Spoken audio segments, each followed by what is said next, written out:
இருக்கு எல்லாம் அறிஞ்சவர் அவங்க பேசிக்கிட்டோம். பட் இது உண்மை, இது கரெக்டாக இந்த மாதிரி பேசிக்கிட்டால் சினிமா நல்லா இருக்கும். சினிமா நல்லா இல்லாததுக்கு காரணம் நம்ம தான், சினிமா இல்லை, அது உண்மை. எனவே நன்றி. மகேந்திரன் சார் பற்றி சொல்லணும்னா, நெஞ்சத்தை கீழாத எங்கள் எல்லாருடைய நெஞ்சத்தை கீழினவர் மகேந்திரன் சார். பிரமாதமான இயக்குனர், எக்ஸ்ட்ரானரி எழுத்து ஆளுமை இருக்கிறவர். அவர் ஏன் அவ்வளோ ஸ்பெஷல்? அவரை எழுத்து பற்றியும் படத்தை பற்றி பேசுகிறோம்னா, எந்த விதமான சப்ஜெக்டாக இருந்தாலும் பொதுவாக டைரக்டர்ஸ் பார்த்திங்கன்னா ஒரு கைண்ட் ஆஃப் ஃபிலிம்ஸ்லேயே ஸ்பெஷலைஸ்டாக இருப்பாங்க, ரைட்டர்ஸாக இருப்பாங்க. ஆனால் மகேந்திரன் சார் பொறுத்தவரை ஒரு நாம் மூவருங்கிற ஒரு படமாகட்டும், மோகம் 30 வருஷமாகட்டும், தங்கப்பதக்கமாகட்டும், உதிரி பூக்கள் ஆகட்டும், பூட்டாத பூட்டுக்கள் ஆகட்டும், ஜானி ஆகட்டும், இந்த மாதிரி எத்தனையோ படங்கள் சொல்லலாம்.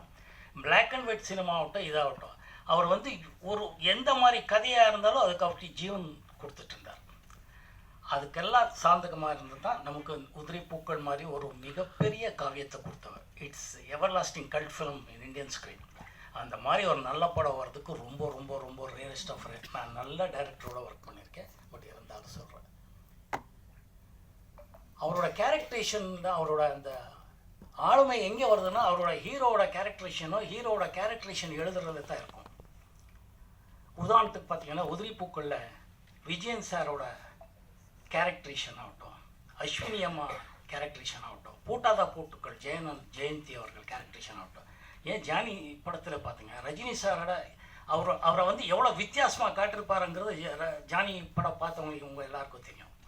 ஒவ்வொரு விஷயத்துலேயும் அவர் அந்த கேரக்டரைசேஷன் வச்சே சீன்ஸ் எழுதுறதாகட்டும், அதை நெஞ்ச தொடுற மாதிரி சிம்பிளாக, ரொம்ப யோசனை பண்ணி ரொம்ப சிம்பிளாக எழுதி அது நெஞ்ச தொடுற மாதிரி செய்யக்கூடிய ஒரே டைரக்டர் அவர் தான். அவரை பற்றி பேசுகிறதுல எங்களுக்கு எல்லாம் பெருமையாக இருக்குது, கொஞ்சம் கௌரவமாக இருக்குது. ஏன்னா I am blessed one. Balu Mahendra sir மூலமாக அறிமுகமான நானும், மகேந்திரன் சார் ஆகட்டும், பாபு சார் ஆகட்டும், இந்த மாதிரி மிகப்பெரிய சிங்கீதம் ஸ்ரீனிவாசராவ் டைரக்டர்கிட்ட மாதிரி இந்த மாதிரி மிகப்பெரிய டைரக்டர்கிட்ட ஒர்க் பண்ணுறதுக்கு எனக்கு ஒரு வாய்ப்பு கொடுத்தது இறைவனுக்கு நான் நன்றி சொல்ல கடமைப்பட்டிருக்கேன். ஒவ்வொரு காலகட்டத்திலையும் ஒவ்வொரு படங்கள் ஒவ்வொரு விதமாக வரும். ஆனால் இவர் 60ஸ்லேருந்து 80s 90s வரைக்கும் பார்த்தீங்கன்னா, இவரோட படத்தில் அந்த தரத்தை அப்படியே உயர்த்து போயிருக்கிறார். ஒரு மேக்கிங் ஸ்டைல் ஆகட்டும், அவர் முதல் பண்ண படங்களுக்காகட்டும், இந்த படங்களுக்கு தங்க பதக்கம் ஸ்டைலுக்கும் உதிரி பூக்கள் ஸ்டைலுக்கும் பார்த்தீங்கன்னா தாறுமாறாக இருக்கும். அது சம்பந்தமே இல்லை. ரிஷிமூலம் பாருங்கள், ஒரு பூட்டாத பூட்டுக்கள் பாருங்கள், எல்லாம் ஆல்மோஸ்ட் ஒரே காலகட்டங்களில் வந்த படங்கள் தான்.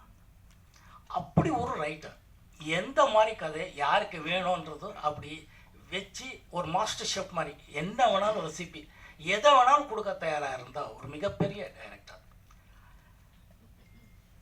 அவரை பற்றி இன்னும் நிறைய சொல்லணும். இங்கே நிறைய பேர் இவங்களை பற்றி நிறைய சொல்ல வேண்டியது இருக்குது.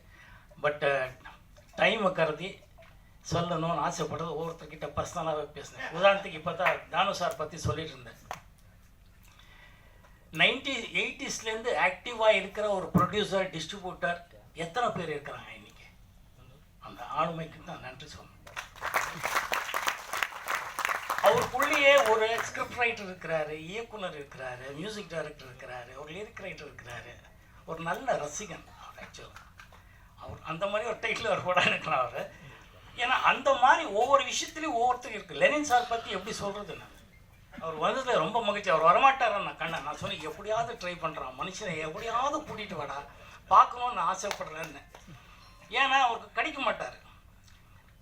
எப்படி ஒரு பாசிட்டிவாக சொல்லக்கூடிய மாமனிதன் அவர்னா, ஒரு காலகட்டத்தில் எனக்கு பணமே இல்லை, படம் பண்ணுறதை பற்றி பேசிட்டு இருந்தேன். ஏஎம் ஸ்டூடியோவில் சாரை பார்த்தோம். அப்படியே அந்த எடிட்டிங், அந்த எல்லாருக்கும் தெரியும் எடிட்டிங் ரூம்ஸ். அப்போ எங்கே என்ன மோகன் சார் என்ன எங்கேன்னா, இல்லை சார் இப்படியே வந்திருக்கேன். எப்போ படம் பண்ணுறீங்க அப்படின்னா, சார் சும்மாங்க சார் பணமே இல்லைன்னு. படம் பண்ணுறதுக்கு பணம் எதுக்கு அப்படின்னா, என்னன்னா அப்படின்றதுக்குள்ளே உள்ள வாங்க அப்படின்னு கூட்டிகிட்டு போய் ஒரு சின்ன குட்டி கதை சொல்கிறார். அவ்வளோ தன்னம்பிக்கை வர வைக்கிறார். Thank you sir, thank you sir. Stills Ravi என்னோட நண்பன், எங்கள் எல்லாருக்கும் நண்பன். நம்ம நெஞ்சத்துக்கு இல்லாததுலேருந்து அப்படியே வந்தோம், இன்றைக்கும் வளர்ந்துட்டுருக்கோம். பாறையோட அங்கே எங்கேயோ இருக்காங்க, அதுக்கப்புறம் பார்க்குறேன். அந்த மாதிரி மிக சிறந்த சாரை வந்து பார்க்கணும் எத்தனை இடத்துல கேட்டிருக்கேன்னு எனக்கு தான் தெரியும். சார் இப்போ சொன்னேன் சார் நான் உங்களுக்கு அதை கொடுங்க ஐயா. நான் வந்து இவரை பார்க்கணும்னு சொல்லும் போதெல்லாம் எனக்கு கரெக்டான கனெக்டே கிடைக்கல. இங்கே பார்த்தோன்னே எனக்கு எத்தனை நல்ல பாடல்கள் எழுதியிருக்காரு என் மனுஷன். மியூசிக் போடுறது மட்டும் இல்லை, சிங்கரும் ஆகட்டும், லிரிக்ஸ் எவ்வளோ இங்கே தொடர மாதிரி எழுதினம்மா. இவருக்கு நான் சொன்னேன் பர்சனலாக வீட்டுக்கு வந்து பார்க்குறேன் சார், தயவுசெய்து உங்கள் ஃபோன் நம்பர் வாங்கிக்கிறேன்னு சொன்னேன். அந்த மாதிரி தான் ஒவ்வொருத்தர்கிட்ட நம்ம கண்ணதாசன் பையன் ஒவ்வொருத்தர்கிட்ட ராம்ஜி எத்தனை பேரை நான் சொல்ல முடியுங்க. ஆனால் அதனால் அவங்கக்கிட்ட பர்சனலாக 2 நிமிஷம் பேசிடுறேன். எல்லாருக்கும் நன்றி நன்றி நன்றி. மகிழ்ச்சி. ஸ்னேகன் ஆகட்டும், குட்டியம்மா ஆகட்டும், அவங்க என்ன சொல்கிறது, அவங்க எல்லாருக்கும் அம்மா ஆயிட்டாங்க. இந்த வழக்கறிஞர்கள் ஒன்று சொன்னோம், அம்மா உங்கள் அம்மா மாதிரி எனக்கு நிறைய பேர் ரசிகர்கள் இருக்கிறதுனால தான் இன்றைக்கும் நான் நல்லா தமிழில் இருக்கிற அத்தனை தாய் குலத்தோட ஆசீர்வாதத்தில் தான் இன்றைக்கும் நல்லா இருக்கேன். நன்றி சொல்லுங்கம்மா உங்கள் அம்மா. Thank you sir. நிகழ்ச்சி முடிச்சுக்கலாம். எல்லோரும் வீட்டுக்கு போனோம், அடிப்பாங்க இல்லைன்னா.